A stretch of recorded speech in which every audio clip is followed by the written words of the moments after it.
Selamat pagi para hadirin, Bapak Adityo yang kami hormati selaku dosen pemampu mata kuliah Corporate Business Process dan teman-teman semua. Sebelum memulai acara, izinkan saya memperkenalkan diri terlebih dahulu. Saya Regina, selaku moderator pada hari ini. Hari ini terdapat dua kelompok, yaitu kelompok 2 dan kelompok 3 yang akan mempresentasikan tentang Bicycle Production Process. Selanjutnya, saya persilahkan kepada kelompok 2 dan 3 untuk memulai presentasi.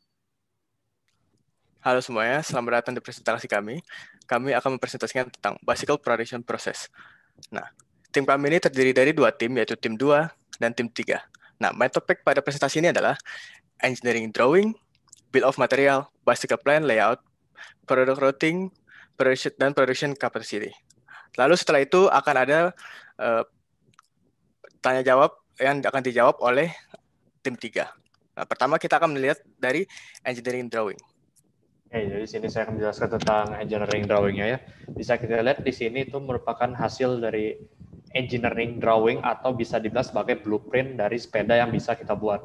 Jadi bisa kita lihat masing-masing di situ ada masing-masing item atau masing-masing part-nya yang bisa dipakai buat menyusun satu sepeda itu. Seperti hand grip, shifter, handlebar, dan stem untuk yang bagian belakang sepedanya. Lalu ada frame-nya yang terdiri atas top tube, down, front derailleur dan headset, tempat duduk seperti saddle dan seat post, bagian roda seperti tire, rear derailleur dan pulley dan lain sebagainya yang bisa menyusun satu sepeda itu. Next. Oke, selanjutnya ada bill of material atau material yang dibutuhkan untuk membuat sebuah sepeda yang standar ya. Jadi yang pertama itu ada headset, kemudian ada front fork, ada handlebar, shifter, hand grip, stem, body atau badannya, kemudian ada seat post, ada saddle juga, ada tire atau bannya, kemudian ada rims, ada chain ring juga, ada crankset, ada pedals, ada hub, ada disc brake, ada brake lever, kemudian ada sets of plate bolts, ada sets of nuts juga, dan yang terakhir ada shock breaker. Oke, selanjutnya. Oke, selanjutnya kita masuk ke bagian bicycle plan layout. Nah, di bicycle plan layout ini dapat dikatakan ini merupakan DNA dari pabrik kami. Di sini itu ada yang namanya shop floor. Di shop floor ini ada conveyor belt. Ini merupakan bisa dibilang ini di sini ada material-material dari sepeda yang nantinya akan berjalan, kemudian diambil oleh bagian staging. Nah, di staging ini ukurannya itu 400 ya. Kemudian di sini ada assembly 150, kemudian di sini ada packaging 500. Nah, ini merupakan tahap-tahapnya ini. Dari staging, assembly itu perakitan, kemudian ada packing. Nah, kemudian di bagian warehouse ini merupakan tempat penyimpanan dari material-material yang ada, baik itu raw material maupun produk yang sudah jadi. Di raw material ini dapat berupa tempat penyimpanan seperti alloy, karet, kain atau busa, dan sebagainya. Kemudian di finish product ini merupakan tempat seperti sepeda-sepeda yang sudah jadi yang siap untuk dijual. Kemudian di bagian kanan ini ada generator room, tempat kelistrikan dari pabrik.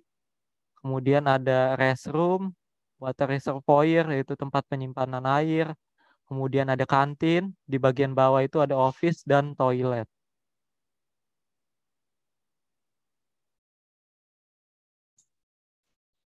Oke, selanjutnya ada product routing. Ya, di sini kalian bisa lihat di sini ada beberapa operasi yang berjalan dalam sebuah proses produksi sepeda. Yang pertama ada operasi stage material yang dimana proses dari operasi ini membutuhkan waktu sekitar 10 menit. Yang dimana semua bahan-bahan yang dibutuhkan untuk sebuah sepeda ini dikumpulkan dulu menjadi satu. Lalu setelah semua bahan-bahan terkumpul, nanti akan dilanjutkan ke proses assemble bicycle yang dimana di proses operasi ini semua bahan-bahan yang tadi dikumpulkan dirakit menjadi satu sepeda utuh, yang dimana proses dari operasi ini membutuhkan waktu 15 menit. Dan setelah bahan-bahan tersebut sepeda tersebut dirakit menjadi satu sepeda, lalu tahap selanjutnya ada initial inspection atau pengecekan awal, yang dimana proses operasi ini membutuhkan waktu 5 menit. Di dalam proses operasi ini yang dilakukan adalah untuk mengecek ulang apakah ini sepeda udah bagus lah, udah nggak ada cacat, nggak ada yang salah ini itu. Lalu selanjutnya ada tahap proses di mana sepeda tersebut di packing-packingin untuk nantinya dikirim ke toko-toko sepeda yang sudah memesan produk dari kita. Dan proses ini membutuhkan waktu 10 menit. Dan setelah packaging inbox ini selesai, ada tahap terakhir yang nggak terakhir juga sih. Ini jadi ntar ada di pengecekan untuk terakhir, final inspection, untuk di cross check lagi apakah ini layak untuk didistribusikan. Dan lalu tahap operasi terakhir ada move to storage, yang dimana membutuhkan waktu sekitar 15 menit. Oke, selanjutnya akan dijelaskan oleh teman saya.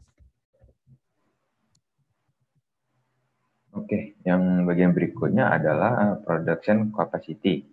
Pada beberapa operasi yang dijelaskan tadi, sekarang akan dijelaskan waktu yang diperlukan untuk melakukan setiap operasi tersebut.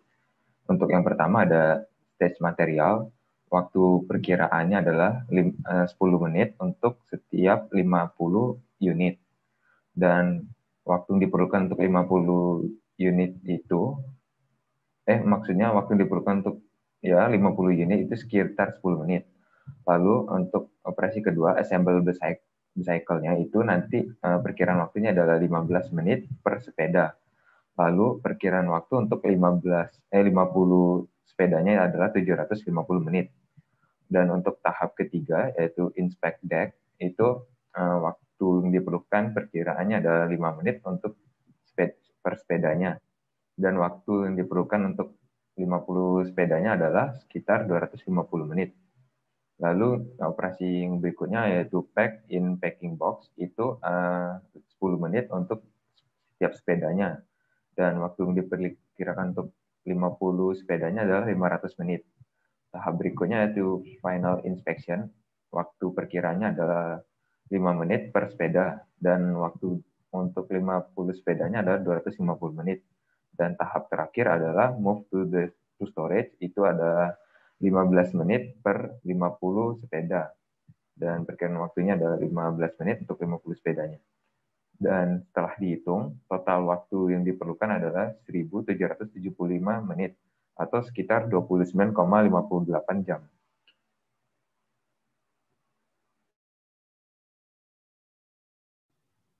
Kini tiba saatnya kita memasuki sesi tanya-jawab. Peserta dipersilahkan untuk bertanya dengan menyebutkan identitasnya terlebih dahulu, dan yang kedua, menyebutkan pertanyaan secara singkat, jelas, dan padat. Oke, saya Lemulan Kasta dari kelompok 5 ingin bertanya. Kalau dilihat dari tadi dikejelasin juga ada gambar alur produksinya juga ya, dari mana ke mana, terus waktu yang dibutuhkan itu berapa ke mana. Nah, yang pertanyaan dari saya itu, kalau misalnya nanti di setiap jalur produksi itu tiba-tiba terdapat suatu kesalahan gitu, antara ya bisa aja masalah mekanis atau mungkin masalah materialnya, atau mungkin pada saat diinspeksi itu terdapat bagian yang tidak memenuhi standar, itu apakah proses produksi sepedanya itu jadi tertunda? Dan kalau misalnya nggak tertunda, itu bagaimana cara yang kalian mungkin bisa lakukan sebagai antisipasi, atau mungkin yang dilakukan untuk menghadapi masalah tersebut? Kurang lebih sih dari saya begitu. Terima kasih. Jadi kami akan menjawab pertanyaan dari kelompok 4 dan kelompok 5. Jawaban untuk nomor satunya. Jadi yang jawaban nomor 1 itu jika terjadi kesalahan saat proses inspeksi tentu pasti akan ada hambatannya kan. Tapi kami merasa bahwa hambatan itu tuh tidak akan terlalu mengganggu karena setiap proses itu tuh dikerjain di saat yang bersamaan. Jadi seandainya ada satu sepeda yang nggak lulus di tahap inspeksi, maka kan sepeda itu bakal dibalikin ke tahap assemble bicycle kan. Tapi di saat yang berdekatan tuh harusnya sepeda yang selanjutnya tuh udah mau sampai ke tahap inspeksi lagi. Jadi sebenarnya kalau ada gangguan pun tidak akan terlalu menghambat proses produksi ini gitu. Jadi itu jawaban yang pertanyaan pertama. Terus selanjutnya yang kedua dijawab sama teman saya. Saya Dwin dari kelompok 5, ingin bertanya juga. Production proses yang diberikan itu kan untuk standar bicycle. Nah, kalau misalkan ada studi kasus di mana sepeda yang ingin diproses adalah sepeda spesifik, seperti sepeda gunung contohnya, dokumen prosesnya itu bisa bersifat dinamis atau tidak ya? Kalau contohnya itu misalkan ada perubahan di bill of material, di mana adanya pengurangan atau penambahan material yang dibutuhkan. Karena masing-masing sepeda itu kan pasti ada materialnya ada yang lebih. Mungkin itu saja sih. Terima kasih. Terus untuk jawaban dari pertanyaan yang kedua tadi, untuk sepeda gunung sendiri itu dia mirip dengan sepeda yang biasa yang pada umumnya. Jadi bill of material sepeda gunung itu bisa menggunakan bill of material sepeda yang biasa dengan melakukan penambahan part yang tidak ada untuk bill of material sepeda gunungnya. Karena perbedaan pada sepeda gunung dengan sepeda biasa lebih terlihat pada proses pembuatan sepedanya daripada materialnya. Selanjutnya pertanyaan nomor 3. Saya Hans dari kelompok 5 ingin bertanya. Jadi saat saya melihat sebuah production kalian itu paling kagak menunjukkan paling tidak 30 jam untuk memproduksi sepeda. Walaupun itu per 50 atau per 100 itu paling kagak itu ada sebuah total. Tapi bisa tidak dipercepat produksinya jika kalau misalnya di request sebuah mass production gitu. Terima kasih. Nah, pertanyaan nomor 3 itu kan jika produksi satu sepeda memerlukan 30 jam, bisakah dipercepat? Bisa jawabannya. Yaitu dengan salah satunya dilakukan outsourcing. Jadi tidak semua part diproduksi oleh perusahaan kami, tetapi partner dengan perusahaan-perusahaan lain agar cut down waktu produksi. Nah, nomor 4-nya akan dijawab yang lain. Ya, saya Danko dari kelompok 4. Saya ingin bertanya, siapa aja sih pihak yang terlibat dalam setiap step production yang dilakukan? Dalam hal ini adalah proses production sepeda, dan bagaimana pihak tersebut melakukan komunikasi dan koordinasi perpindahan antara satu step ke step selanjutnya. Itu aja. Terima kasih. Ya, dan kalau untuk jawaban nomor 4 sendiri, yang pasti pihak yang terlibat adalah bagian dari staff manufacturing, supervising, production manager, dan pabrik atau perusahaan lain yang terlibat juga jika dilakukannya outsourcing. Karena semua tahapan dilakukan di tempat yang sama, maka akan digunakan HT untuk melakukan komunikasi dan juga koordinasi. Dan lanjut ke jawaban kelima. Saya Raisa Dwinda dari kelompok 4 ingin bertanya, faktor apa saja yang dapat menimbulkan terjadinya delay dalam proses produksi sepeda tersebut? Sekian dari saya, terima kasih.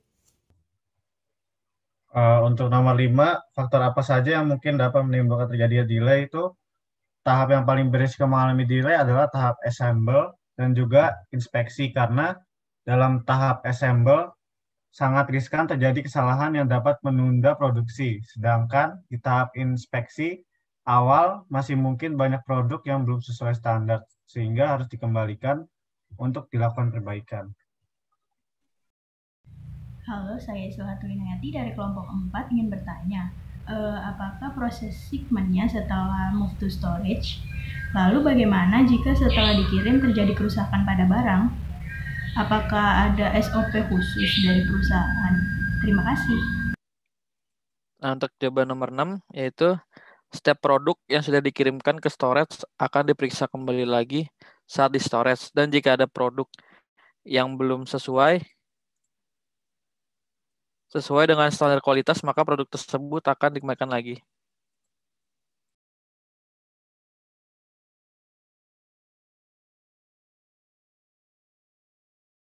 Sekian dari jawaban dari kelompok kami. Baik, itu tadi kita sudah dengarkan presentasi dari kelompok 2 dan 3 dan juga sesi tanya jawab. Para hadirin sekalian, sekali lagi saya mengucapkan terima kasih kepada seluruh pemateri dan juga para hadirin yang telah berpartisipasi pada hari ini. Akhir kata, saya selaku moderator pamit undur diri. Terima kasih.